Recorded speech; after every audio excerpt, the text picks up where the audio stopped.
Michigan was a financial disaster and had the highest water rates in the nation. And it has some of the poorest water. In spring of 2013, Emergency Manager Ed Kurtz approved a plan that was going to change the trajectory of the water. In a 7-to-1 vote, the City Council also voted to support this, although they did not have the authority to execute that. They were going to move from Detroit Water to the Karen Gandhi Water Authority. There was a roughly $200 million bill for cheaper water and associated jobs that would come along with it. The Detroit Water canceled the contract a few days later, so Flint had a year to find another source of water, so they went with the Flint water source. In April of 2014, a switch is made and the problems begin. Bacteria, TTHM issues, Legionella, lead in the water. These are all some of the things that happen. Keep in mind, there is no acceptable level, no acceptable level of lead in any water. But these are when the problems started. Leanne Walters, who's here in the audience today, we appreciate the brave nature in which you have stepped forward. She's just a citizen. She isn't a water expert, but she stepped forward. She did the difficult thing. And somehow, some way, she found the fortitude to get a hold of the EPA in February of 2015, where Miguel Del Toro at the EPA came out to Michigan and actually started doing some testing. By June of 2015, a report was finalized. That report was then leaked, if you will. It was put out there. We have with us the mayor at the time, Mayor Walling. You look at his resume, Mayor Walling's a smart person. He's well educated. He's been very ingrained in the community. And he went out on television. I want to show a clip from that television because there's a reason why he actually went on television. But I want to show that clip now. Okay, so we are here on the set, Mayor, back on the set. Are you ready to drink it? Yeah, okay. My family and I drink the water every day, so. It's your standard tap water. You taste a little bit of the chlorine. All of our tests ever since this year have been comparable with what we used to get out of Detroit. Now, last year was different. The chlorine level was elevated. There were the TTHMs, which is actually colorless, but it's a concern. But those issues have been put behind us, and now I think it's more a matter of the perception. So it is safe to drink, and you drink it every day. Your family uses it every day, you say, and also just a little taste. You said a little different taste, or? Well, now it tastes very similar to any other tap water. It's got a little bit of a chlorine taste. I mean, look, anyone who gets used to drinking bottled water that's purified or distilled, that's going to be different than what you get out of a municipal tap. But we're testing it regularly. All of those tests are available online. So we want people to know exactly where the water stands, and we're continuing to improve it with the new carbon filter going in next week. It's just going to continue to get more dependable and more secure. That was July 8th of 2015. The report was finalized by Miguel Del Toro in June. I think we're going to hear testimony that Ms. Hedman and the EPA communicated to the mayor that it was safe to drink the water. And that message was then conveyed to the citizens. And it wasn't until January of this year that the EPA actually took some definitive action. Now, it's not to say that the EPA is the only one at fault. The Department of Environmental Quality at the state of Michigan is also at fault here. But if the EPA or the Michigan Department of Environmental Quality would have taken action in the summer of 2015, when the EPA Region 5 Regulations Manager, Miguel Del Toro, wrote the memo to his superiors warning of the dangerously high levels of lead in the drinking water, perhaps none of this would have happened. What's sickening about this is it was totally avoidable. The former head of Region 5, Ms. Susan Hedman, who is with us today, dismissed and downplayed this memo, calling it, quote, a preliminary draft, end quote, and asserting, quote, it would be premature to draw any conclusions, end quote. So the residents of Flint continue to drink the water, poisoning them and their families. The next opportunity for EPA to take action came from outcries for help from city officials. Congressman Dan Kildee was also very engaged in this. It reached a fevered pitch in September of 2015, and still no action was taken. In fall of 2015, local Flint residents filed an emergency petition with the EPA. Ms. Hedman continued to dismiss the problem and claimed the EPA was monitoring the situation. In December of 2015, the city of Flint declared a state of emergency. A month later, Governor Snyder declared a state of emergency for Flint, activated the state's Emergency Operations Center, and requested a federal declaration of disaster. Finally, on January 21st, 2016, nearly 7 months after Miguel del Toro's memo, the EPA issued an emergency administrative order citing, quote, imminent and substantial endangerment exists, end quote, with regard to the high levels of lead in the Flint water supply. But how many more people were poisoned in those 7 months? How many illnesses were worsened in those 7 months? On that same day that emergency order went out, that same day Ms. Hedman rightfully resigned. But her resignation doesn't heal the sick and ease the suffering of the residents of Flint. And what concerns me, we'll deal with on Thursday, is the action of resigning by Ms. Hedman was characterized by the EPA administrator as courageous. That was courage, according to the administrator. But we'll, like I said, deal with that on Thursday. What happened in Flint can never happen again. And it's almost unbelievable how many bad decisions are made. Government at every level, local, state, and federal, made poor decisions. And our role in a committee is to ensure federal agencies and employees do their job. According to the EPA's website, its mission is to protect human health and the environment. End quote. They failed at every single level. Instead, the EPA seems to be working on other things, other priorities. I'm going to enter some things into the record, and this is going to make some people uncomfortable. There have been a lot of accusations about, was this driven by race? Was this driven by the fact that this was a poor city? Is this because they're underserved? There are a lot of accusations out here. This is an internal memo, and before you put it up, I want you to understand who this is going back and forth with. This is Jennifer Crooks, EPA Michigan Program Manager, Region 5. Debbie Baltazar, EPA Region 5 Branch Manager. Timothy Henry, EPA Region 5 Associate Director of the Water Division. And Steve Marquardt, I don't know how to pronounce his name, EPA Environmental Engineer. This is an internal memo. Go ahead and put it up. September 24th. Perhaps she already knows all this, but I'm not so sure Flint is the community we want to go out on a limb for. Are you kidding me?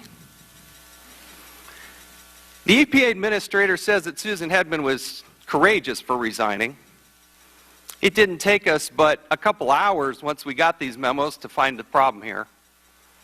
You can take down that.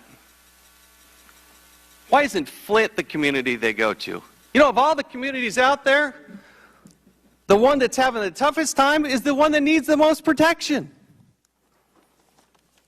And you can shake your head and say, oh yeah, but the EPA had every opportunity to make the right move here, and they didn't.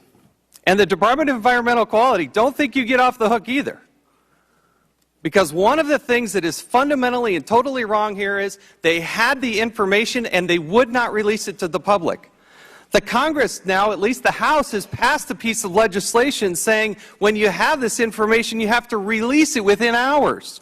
That's just common sense. It shouldn't take an act of Congress to tell the EPA that they need to make this information public. We're going to have good, vibrant hearings today. So I would ask unanimous consent to enter this into the record. Without objection, so ordered. I also would like to enter into the record a Darnell Early directive, an order number 15, dated June 20th, 2014, turning over to Mayor Walling from Darnell Early, the emergency manager at the time, the day-to-day operations for the Department of Planning and Development and the Department of Public Works, Without objection, so ordered. Another email from, an email from Miguel del Toro. This is correspondence back and forth, dated July 8th, 2015. You know, one of the concerns is you got a Miguel del Toro, pretty much on the line, right? He's right there on the front lines. One of the things I've heard that's probably the most disturbing is that he felt like he was retaliated against. In fact, we had a hearing last year about the actions of Susan Hedman in Region 5 and the retaliation. 3 whistleblowers coming up talking about retaliation efforts. And here you have Miguel del Toro on July 8th, finally gets fed up. One of the things he said is, "It almost sounds like I'm stuck in a corner holding up a potted plant because of Flint. One misstep in 27 plus years here and people lose their minds." This is a guy who wasn't allowed to travel. He suddenly had to go to ethics training. He had to do all these other things. That's how Region 5 and the EPA was operating. This guy should be put up as getting a raise. You want to give a bonus to somebody? Give it to Miguel del Toro. He was doing the right thing. Instead, he's being reprimanded. And I'd ask that this be entered into the record as well, without objection, so ordered. On July 15th, 2015, I'll enter into this also into the record, without objection, so ordered. And then finally, Miguel del Toro gets fed up on September 22nd of 2015. This is how he starts the email. "This is no surprise. Lead lines plus no treatment equals high lead in water equals lead poisoning children." This is how it starts in September. And the EPA didn't do anything until January. I don't understand that. This is the kind of thing that has to immediately get out into the public. Immediately. Let me read another paragraph from this email. "At every stage of this process, it seems we spend more time trying to maintain state-local relationships than we do trying to protect the children. I said this from the very beginning, and I will say it again. You don't have to drop a bowling ball off of every building in every city to prove that gravity and science will work the same way everywhere. It's basic chemistry."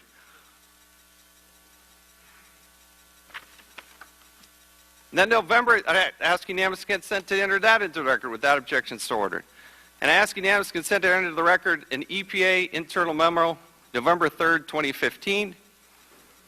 "After reviewing the rule with our Office of General Counsel, it appears there are differing possible interpretations of the lead-copper rule with respect to how the rule's optimal corrosion control treatment processes apply to this situation, which may have led to some uncertainty with respect to the Flint water system," end quote.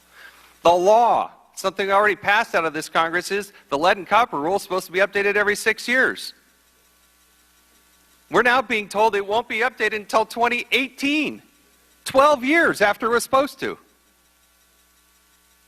And you will hear back and forth in the correspondence about concern from the state and the Department of Environment. What are they supposed to do? And this is the General Counsel, the Director of the Office of Groundwater and Drinking Water saying, yeah, this continues to be a problem.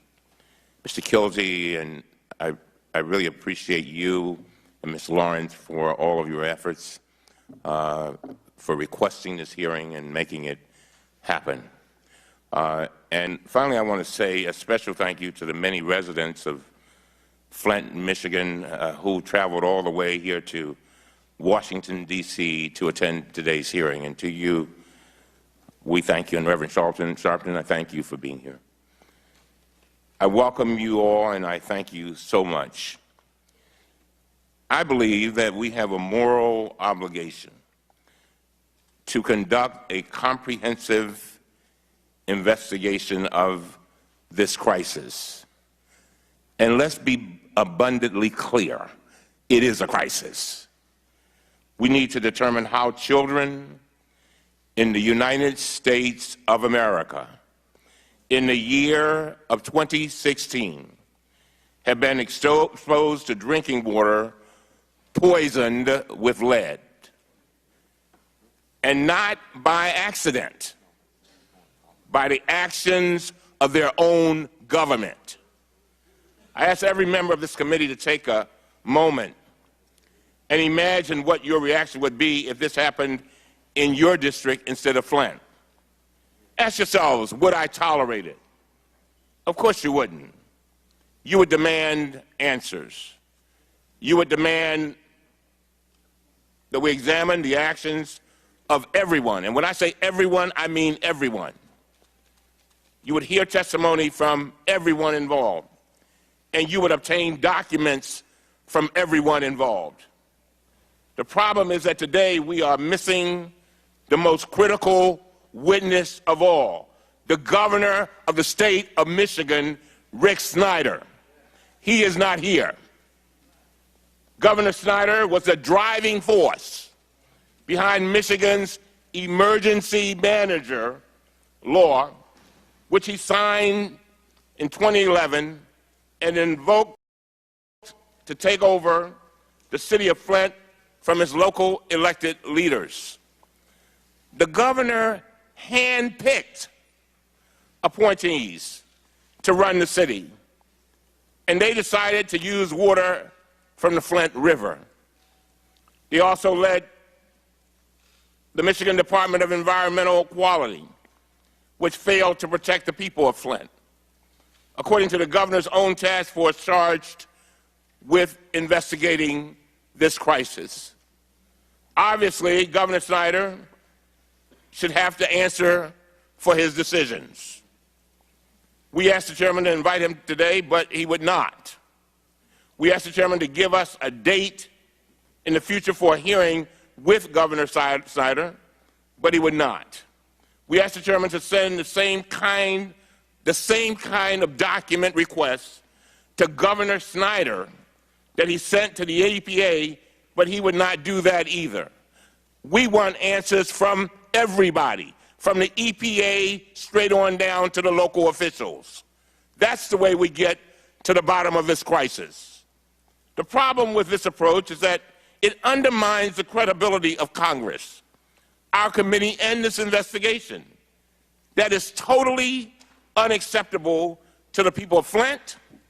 It should be totally unacceptable to the people of this Congress, and totally unacceptable to the people of the United States of America. As I said before, we are the last line of defense. And certainly we want to hear from the EPA. I want to hear from the EPA.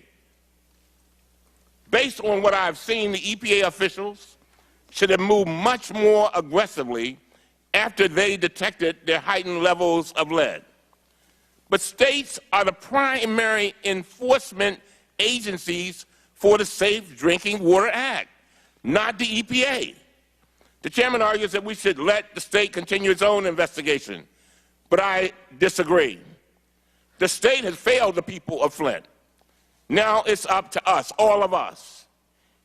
And let me be clear.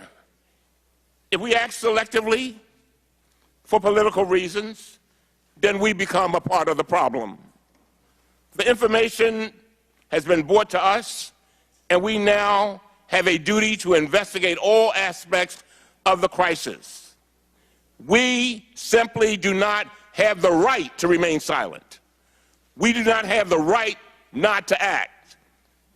Government broke it. Government must fix it. And so today, every Democrat on the committee has joined together to sign this letter to the chairman.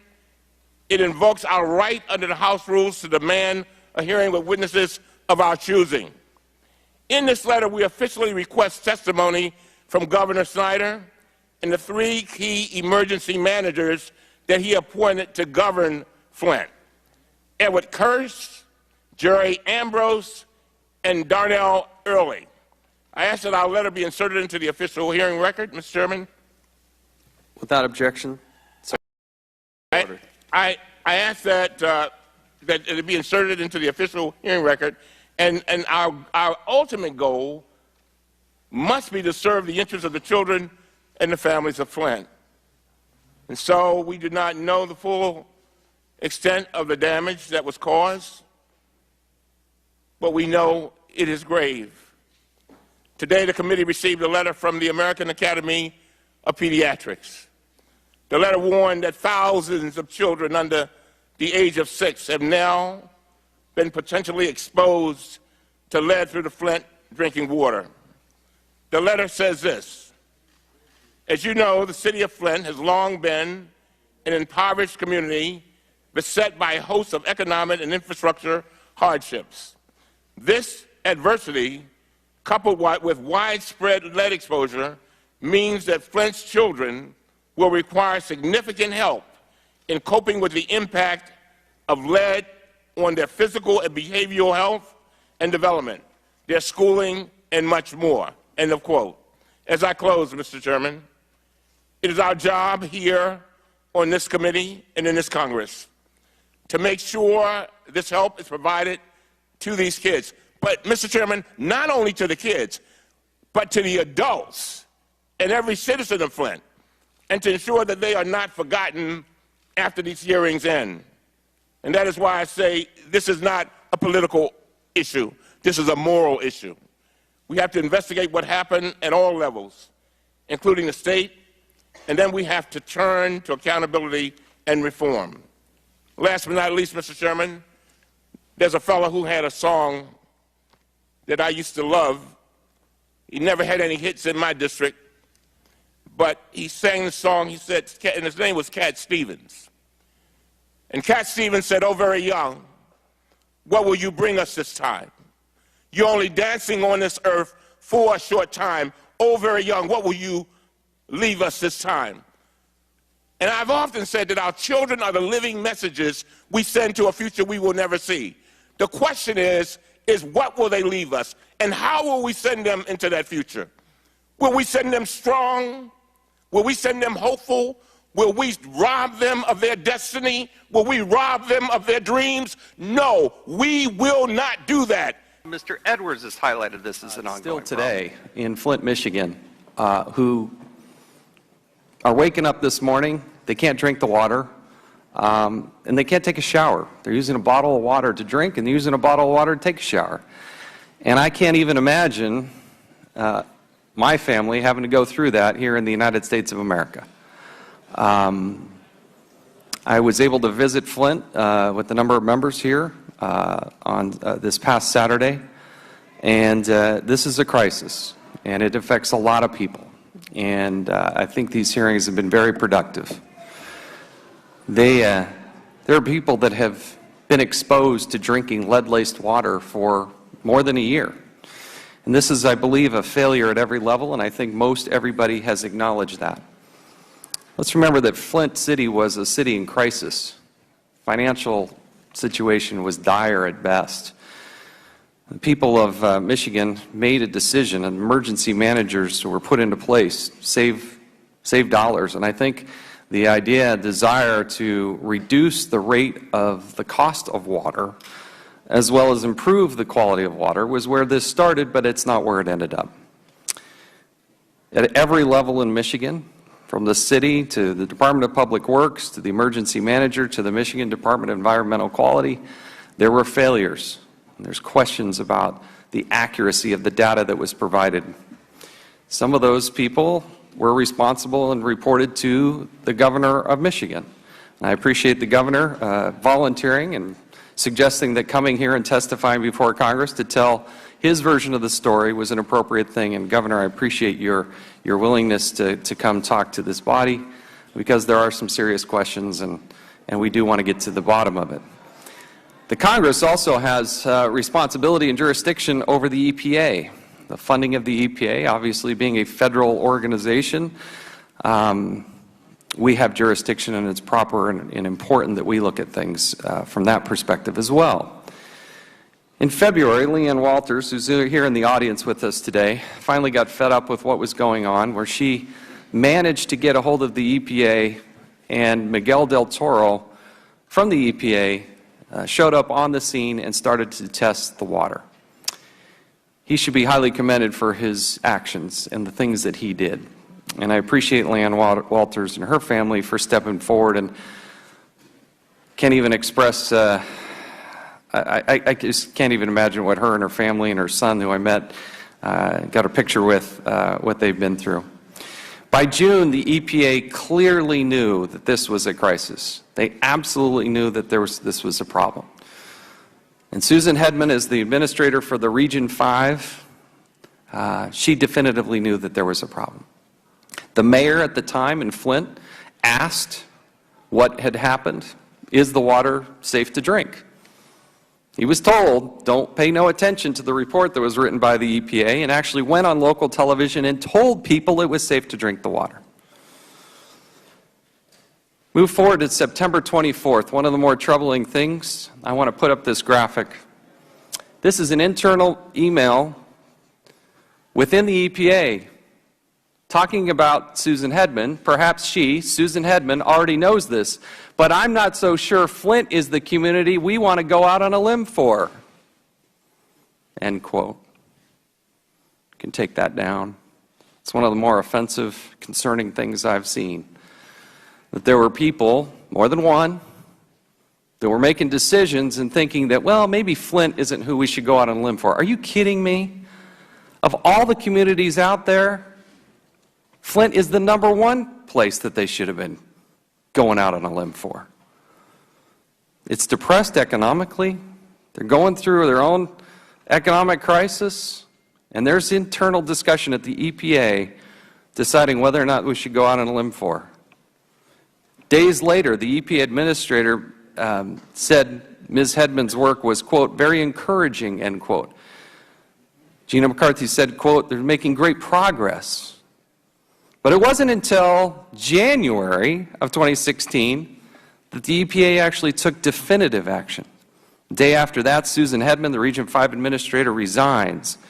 Later asked about that action, Gina McCarthy, the EPA administrator, said that that resignation was courageous. Courageous.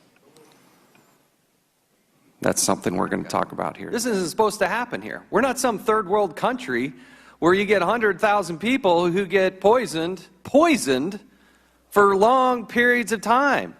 I can't even begin to express, I don't know, how would my wife and I deal with our kids being poisoned for so long? I physically cannot even understand or comprehend what the parents and the loved ones and the individuals who've been drinking that water have been going through. And I'm disappointed in the response at the local level, at the state level, and at the federal level. This is a failing at every level. It's absolutely fundamentally and totally wrong. The public has a right to be outraged. Outrage doesn't even begin to cover it. So I don't know how we fix this, but it has to be fixed. We're going to hear from one of our witnesses today. I chatted with her for a moment before, Ms. Walters. And I appreciate your coming before the committee and doing what you did early on in the process. I really do. And I look forward to hearing from our witnesses.